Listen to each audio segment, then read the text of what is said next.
Well, hello, folks. We're here for another outdoor episode of On the Porch with Pastor, and of course, you can hear the. This has been nonstop all day. I saw about a 5 minute window. I said, I'm going to come do this, and well, here we go. I don't know if you can hear me or not, but we'll give it our best shot. This one's called Presence and Presence. And yes, I do acknowledge we've had an election, but we don't know who's going to win yet. So rather than even talk about that, we're going to step away from that and just enjoy this wonderland called On the Porch with Pastor. Presence and presence.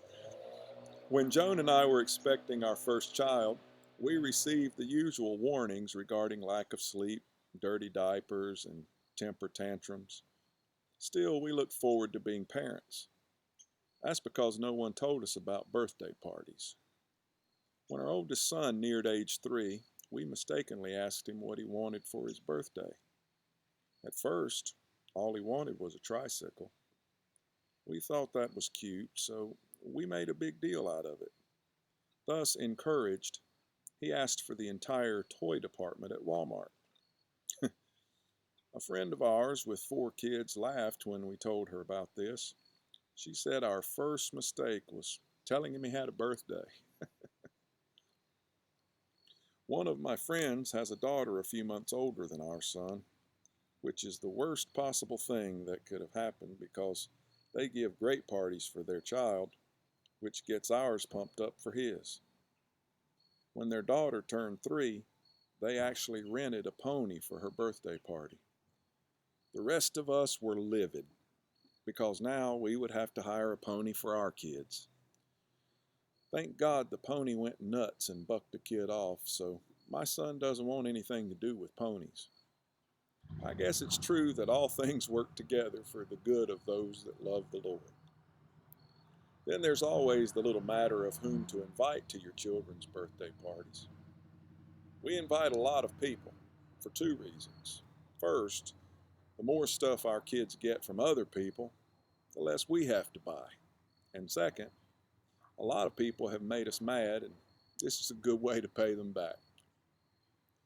Like our friend who faked a Mexican accent and said, "Sorry, no speak English," when we were calling around looking for a babysitter. I know a guy who's a Jehovah's Witness. They don't celebrate birthday parties. When I asked him why, he said it's because the only birthday party in the Bible cost John the Baptist his head. And here I am moaning that my son's birthday cost me an arm and a leg. One birthday, our oldest boy got so many toys, he sat in the living room and cried. All those options overwhelmed him. I know how he felt. I feel that way whenever the Andy Griffith Show and Murder, She Wrote are on at the same time. When I was growing up, I never had a big birthday party. There were 5 children in my family, and Mom and Dad couldn't afford the extravagance. Mom tried to make things special by letting the birthday child decide what we'd have for dinner. We thought that was a treat.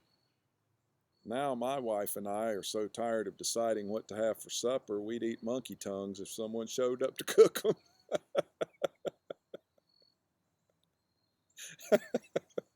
Oh gosh, that sounds gross, but there's a lot of truth to that. You probably won't like my saying this, but I've noticed a correlation between the size of between the size of birthday parties and parental employment. If both parents work, a kid can pretty well count on having a big party. I think parents do that to make up for being gone so much. Call me crazy, but I believe children need our presence more than they need our presence. I've forgotten almost every present my parents ever gave me, but I'll never forget that when I turned 12, my dad took me canoeing for an entire day. So there are presents, and there is presence.